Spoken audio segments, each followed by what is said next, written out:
they get on TikTok and Instagram, social media, and they see the glam training, the glorified training, where they see the finished product, but no one ever tells them the hard work and dedication that goes into it physically and mentally.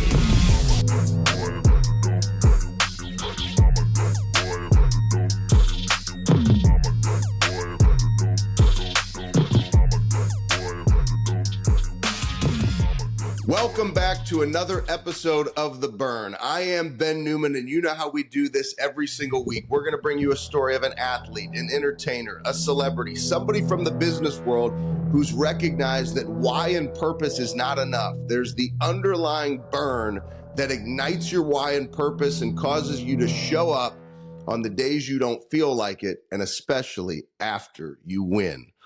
You all already recognize that this is a repeat guest, and we only bring on repeat guests when those guests have a dear place in my heart and my life, and we have continued to do great things together, and they have continued to do amazing things that are deserving of coming back onto the burn to show what happens when you as an individual stay connected to your burn. So before I bring Justin Gatlin back to the stage here on The Burn, just a couple of highlights.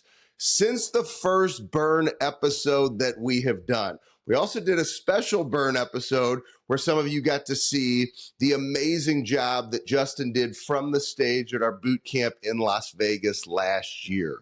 We also did the Knoxville Summit.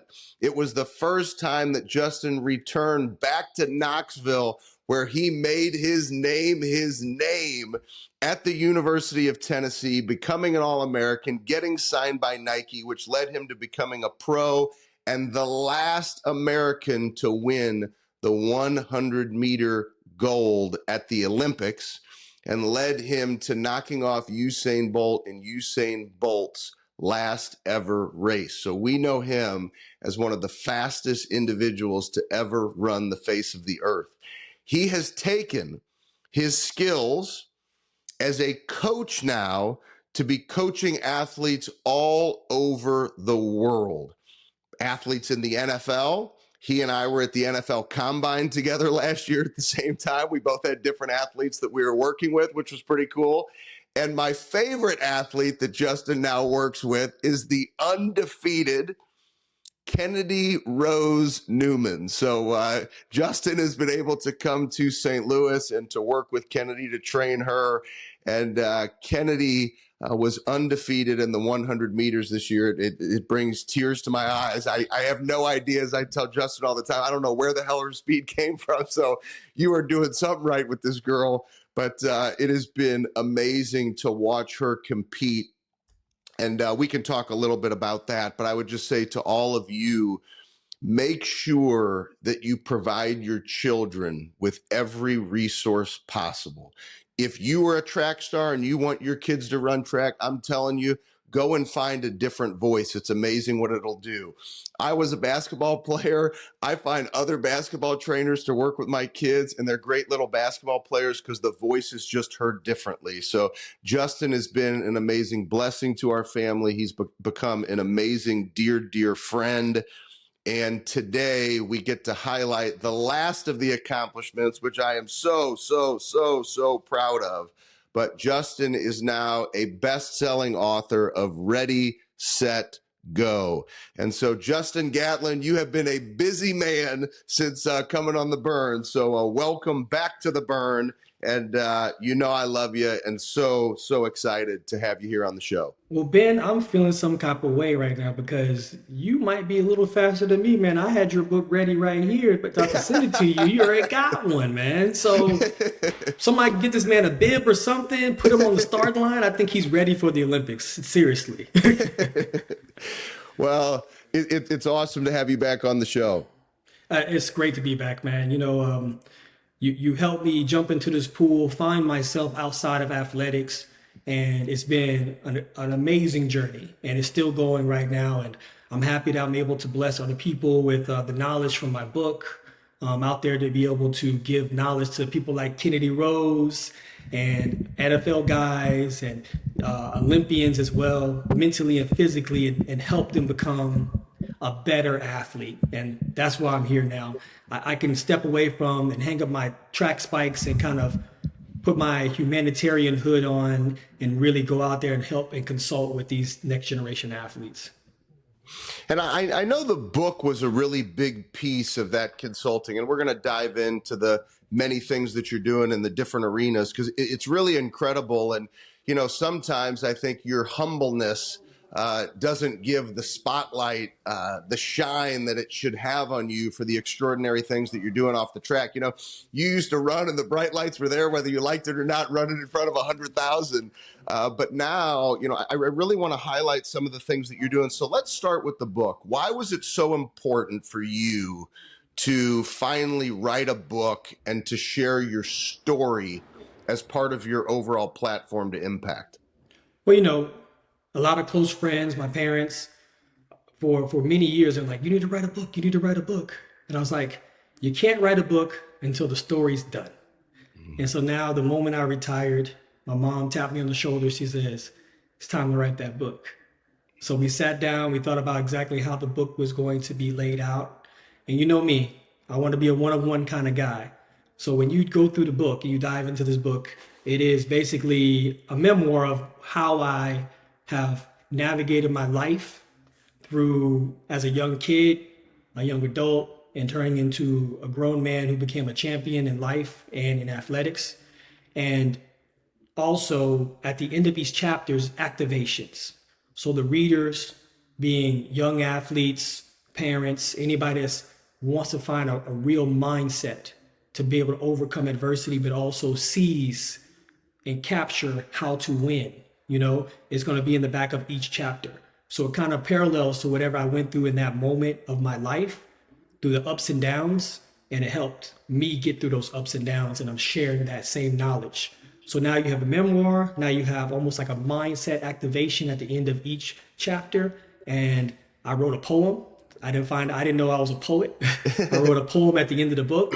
But I think one of the most special things for me about the book is my parents' inserts. At the end, they give an understanding how to recognize and raise a champion. If you have a child physically gifted, but also how to strengthen them mentally and guide them. My parents wasn't athletically inclined. People are like, well, where'd you come from? Because usually traditionally, a parent usually is the athlete and then they teach their kids how to be athletes and so forth. So for me, we were learning together, son and parents, holding hands, going down this whole rabbit hole of track and field, the Olympics, world championships. And we kind of took notes along the way and remembered the good and the bad. And then that's why we kind of like put it to words in our book as well. I love it. One of the things, and, I was very thankful and, blessed to have the opportunity to write the foreword for the book when you gave me that invitation, which when you write the foreword for the book, that means you get to read the book early. And so much of the story that I knew, so much of the story I didn't know. And, your father coming from a military background, your mom, her toughness growing up and, from Brooklyn and all these types of things, your parents shaped discipline and instilled these amazing values in you. And I think for the reader, what's so unique is they see that discipline shine throughout your entire life, through ups, through downs, through challenge, through adversity, through becoming a champion. Why was it so important for you to be vulnerable and transparent with adversity and challenge with the book? I think when I was going through everything, I felt so alone, through all my challenges, even through victory. What they say is lonely at the top sometimes. So I wanted, the readers and young athletes to know what it feels like and know that you're not alone. If you're a winner, what does it feel like to be a winner? Because as athletes, we really don't talk about certain things. We don't talk about our lows and our highs. We just kind of just stay even keeled across the board.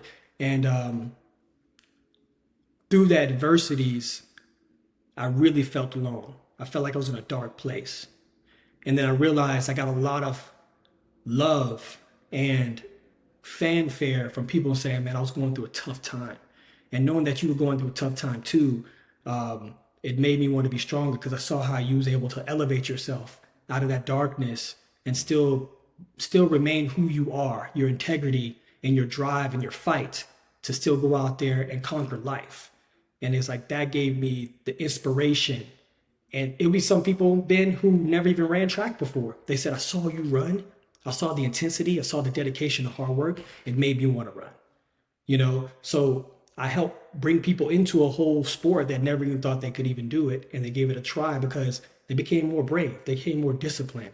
And they wanted to go out there and challenge life and make a life for themselves and control their destiny.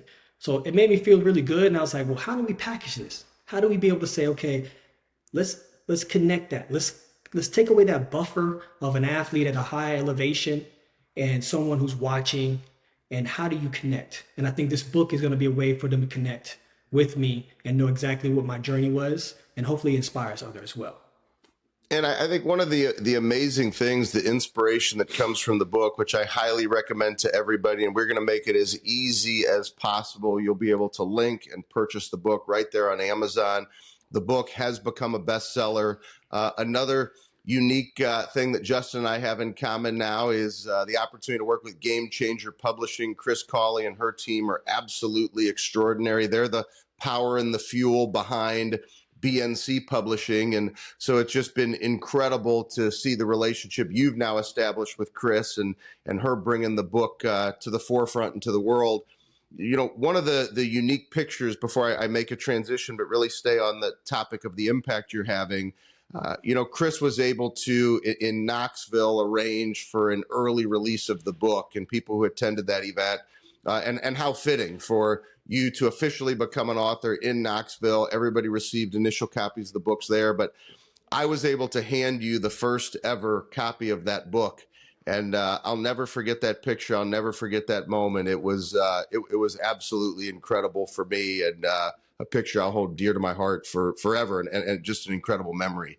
Now, if you think about this proverbial, for those of you listening, me handing a book to Justin has now gone on to hand all these amazing lessons to others through speaking at events. He's now speaking all over the world.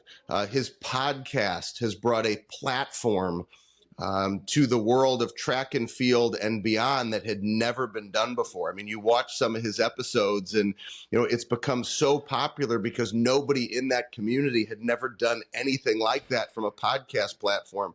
So let's start there, Justin, because you have a unique opportunity. This is an Olympic year.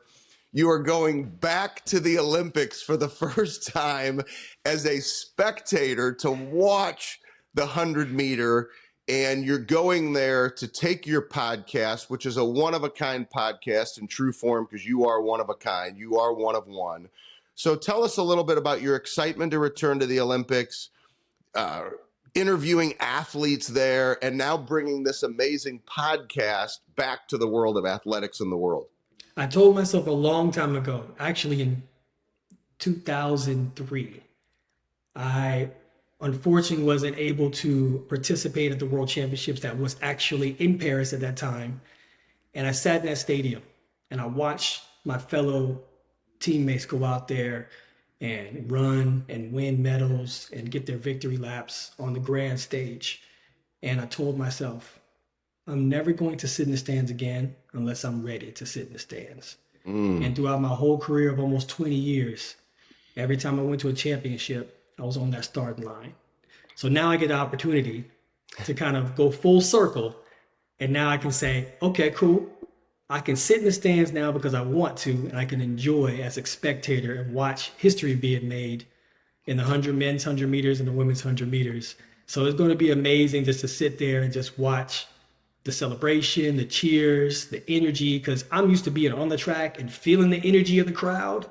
Now I can be able to be immersed in that energy and see exactly what's going to happen, see history being made. So I'm excited. I leave on the 1st, get there on the 2nd, and it's going to be a whirlwind for like almost about a week for me. We're going to be on the go, moving around, vlogging, doing episodes of the podcast, talking to all walks of life that have to do with the Olympics. And so the audience can get a better perspective on what it is. And we're talking about financials, contracts of athletes. We're talking about health and well-being of athletes, their preparation. We're going to talk to athletes who've been to multiple Olympics. What is it like? All the Olympics the same? Because this right here is the moment where the world stops.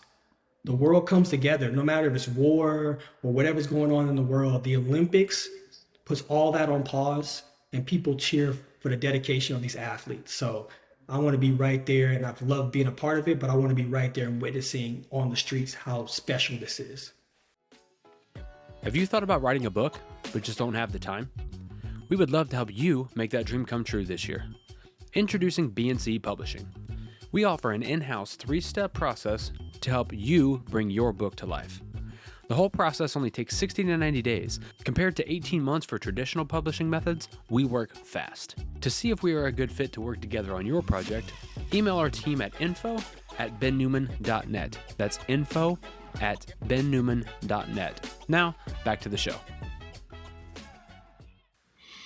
So let's talk about something here, because I think this is amazing. To return, I love the way that you just framed that. Like, you would not sit as a spectator until you were ready to sit as a spectator. It's also very unique that it's 2024. You won the gold medal in 2004. So this is the 20-year anniversary of you winning gold at the Olympics, and you're the last American to win gold in the Olympics in the 100-meter. Tough question, and you may not want to answer it. Will we see an American win gold in the 100 meters this year?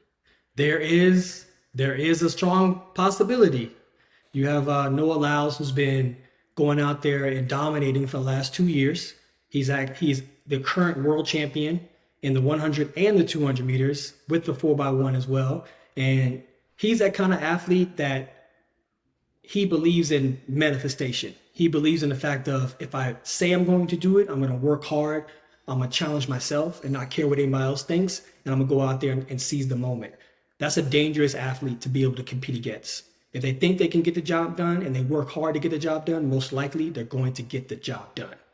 But he has a new generational adversary, and a guy named Keishane Thompson from Jamaica.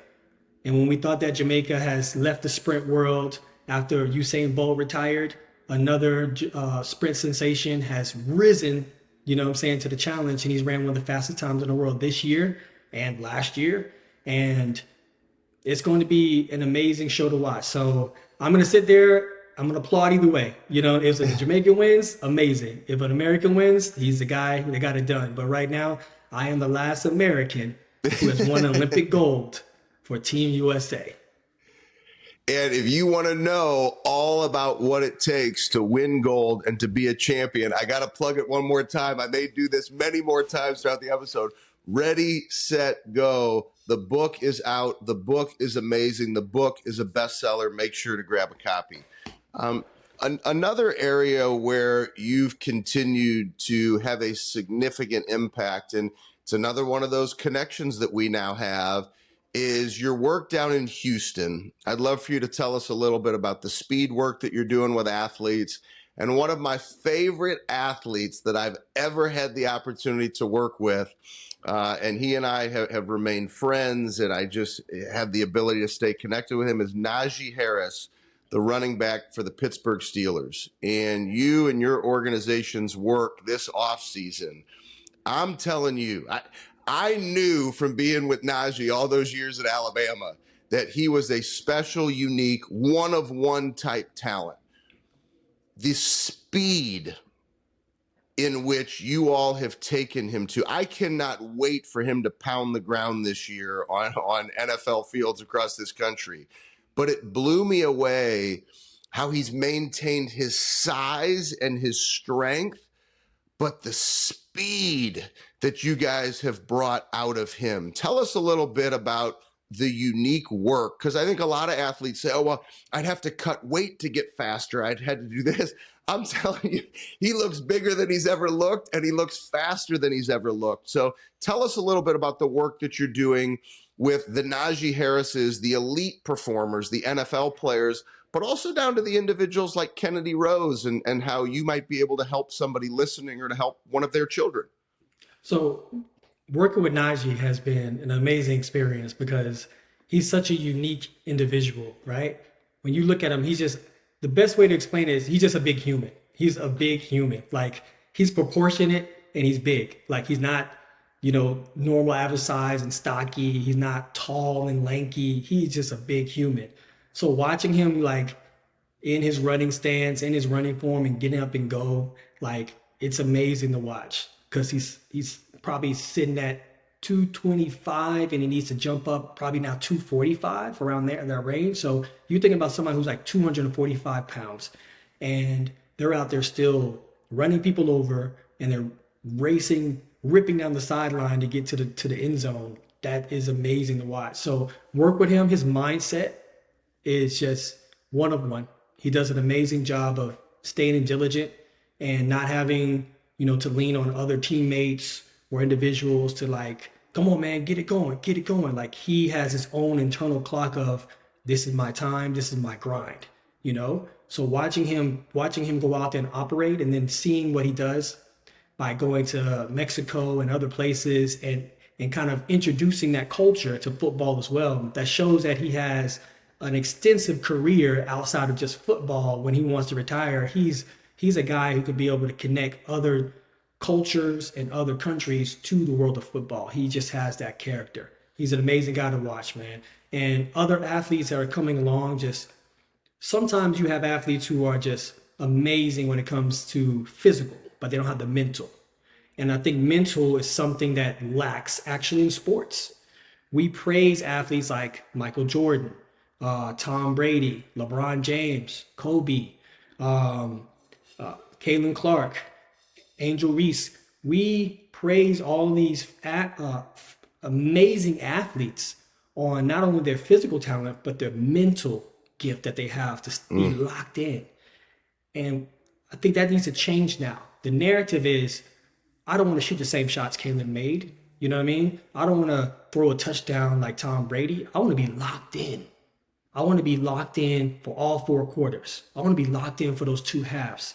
I want to go out there and have my mind like a steel trap and nothing can break me. Because if your mind can do it, your body can do it. But if your mind's not ready, I don't care how hard you work, your body and you are not going to get it done. So working with those, that's the pipeline that we're creating in Houston. We want to work with young athletes from middle school to high school and all the way to college and professional. Middle school athletes, we're teaching them how to be familiar with their body, how to be able to run correctly, how to be brave in their attempt to go out there and win. And then high school is more of like educating them how to be able to say, okay, you really got 3 years, right? Because that senior year is where college is already going to be picking and looking at you. So either you can use that senior year as a dream year and say, I'm already signed. People know who I am because you worked so hard your freshman, sophomore, and junior year to get it done. And now your senior year is just beauty. And those college athletes are in that weird space where it's a transitional phase, where they're in that college system, but they may have bigger dreams to turn pro. But how do you turn pro? Especially in track and field, there's no draft. You know what I mean? So it's not like the NBA or NFL where you can say, oh, this is how I can get to the next level. A lot of these kids don't know how to get to the next level. So that's where my expertise comes in. I can help mentally get them ready, but I also can consult them on how to kind of navigate themselves from a collegiate realm into a more of a professional realm and kind of make them more business mindset. And then those pros that we have that we're working with, it's the same thing. Getting them more consistent, making them stronger, making them faster, making them more confident when they step to that starting line or when they get on that football field. And that's one of the things that I think is so unique about your story, back to how I shared about the book and just from what you learned with your parents to discipline, to mindset, to becoming a champion. This has just remained consistent your entire life. And I would just share with anybody listening, in a world that can be very confusing when it comes to coaching and mental toughness and these differences that Justin's alluding to, you cannot replace what Justin Gatlin has been through. So like, yes, he's one of one in terms of being one of the top 3 fastest human beings to ever run the face of the earth. But there's also a uniqueness of now coaching and doing things over a long period of time. He was coaching back in the day when he was at Tennessee as a teammate, right? Because he was a leader sharpening iron with the individuals that he was training with. And so I strongly recommend get down to Houston, learn more about Justin. We're going to give you all the ways to stay connected to the amazing things that he's doing. But I've literally heard from Najee himself. He and I talked in the offseason just how much the work through their organization meant to him, his development and his mindset. And then back to my daughter for Kennedy Rose. It was fun watching you, hold her back with the the parachute deal. I mean, just all the training, the physical. But I'll tell you all listening, when I would watch Justin say, okay, we're done with the physical, let's walk around the track. And the conversations that you had with my daughter to bring out this fire inside of her, it makes me so damn emotional.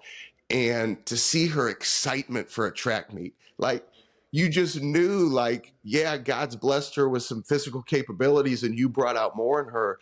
But the conversations you had, as you alluded to the mental and the fire I see in her eyes at a meet, like Daddy doesn't need to say anything. I just get to sit and enjoy her race. And so I'm so proud to be your friend. I'm so excited for this new spotlight to be on you, training NFL players to training my daughter and everything in between. Because I think the impact you're going to have and the champions you're going to create, because you're so young and you're so hungry and you're so dialed in with your family, it's just such a great example. And whether it's speaking engagements, whether it's training, please, everybody, you need to be following Justin. You need to read the book. You need to stay connected, because there aren't many individuals who retire and have had the success that he's had that decide to go seek more impact when those lights are turned off. And so if we could finish there, Justin, because I think your example is so extraordinary for all of us. Why is legacy? Why is impact? You've done it all. You've traveled the world. You've been a champion. Just all of it. You've done it all. Why is this so important to you? Legacy and impact through others now. Being an athlete, you have a small window in your whole life to be an athlete. And when you retire, you want to look back on it and say, I did something amazing. I did something that's going to make me feel good, or make others feel good, or make your children be proud to be that's your father or your mother, And I really feel that this is a message and a platform and a launching pad for athletes to understand. Don't take every day for granted. Live your life as if you want to create a legacy. Even if you're 14 or 15 years old, live your life like you want to create a legacy. Now, you may not know everything right off the bat, but that's how you become a student of the game. You learn. But as long as your direction is to create a legacy, you're never going to go wrong. You're always going to weed out the stuff that doesn't matter, and you're going to stay focused on the things that do matter. And one tip that you told me that I never even defined is the fact that I always practice the unrequired things. If my teammates did 20 push-ups, I did 40 push-ups. If my teammates went out and did 3 reps of 100-meter sprints, I did 6 reps of 100-meter sprints. Because I know that if I'm able to go out there and respectfully practice with some of the best in the world, I'm prepared for the rest of the world once I'm ready. And I think a lot of athletes have to realize that. Do the things that's unrequired, because when you step to the line, you'll have way more confidence. You'll step to the line and say, you know what? Are any of these guys on the line doing push-ups and sit-ups at 5 a.m.? No, but I am. That's what I do. So you'll protect your integrity, your intent, your discipline, and your fire, because you know that you did extra to get to that top, and you'll fight to keep that same mentality. Justin, I can't thank you enough for coming back onto the Burn. I thank you for your friendship. I thank you for your leadership. I thank you for the continued impact that you're having in this world. And like I mentioned, everybody, you better make sure that you get a copy. You need to go deeper into the Justin Gatlin story. Finally, it is out. It is a bestseller. The book is extraordinary, just like Justin and the continued impact he's fighting to make in this world. I love you, brother, and I appreciate you so much. And I appreciate it. I want y'all to know there's also pictures in here, pictures that are dear to my heart, my family's heart, that never really been out there. So take a look at it, get an opportunity. And Ben, thank you so much for the opportunity to come on your show once again. I always enjoy my time here. Talking to you is always amazing. I know you're busy. I've become busy as well, but you making time for me has been always special and always has been a guiding light for me. So I appreciate being in Laverne again, man. Well, our family, we can't wait to get down to Houston and see all the amazing things that you're building down there. And we can't wait to have you back to our home in St. Louis. And for everybody listening, we're going to make this as easy as possible to learn everything about Justin, all the ways to stay connected. For those of you that are now interested in some of that big spotlight shining on you through the amazing work he's doing off the track. And Justin, have an amazing time back at the Olympics as a spectator and highlighting all those amazing stories for the athletes. And to every single one of you listening to The Burn, when your burn is bright and you understand you control making sure it doesn't go out, the story that you hear of the continued impact from becoming a champion and now building champions is what happens in your life. That's why it's so important to connect to your burn, to allow it to ignite your why and purpose, so you show up on the days you don't feel like it, and especially after you win. Make sure to subscribe. Make sure to share this unique and special episode with the one and only, the great, the last American gold medalist in the 100 meter, Justin Gatlin. Appreciate it, brother.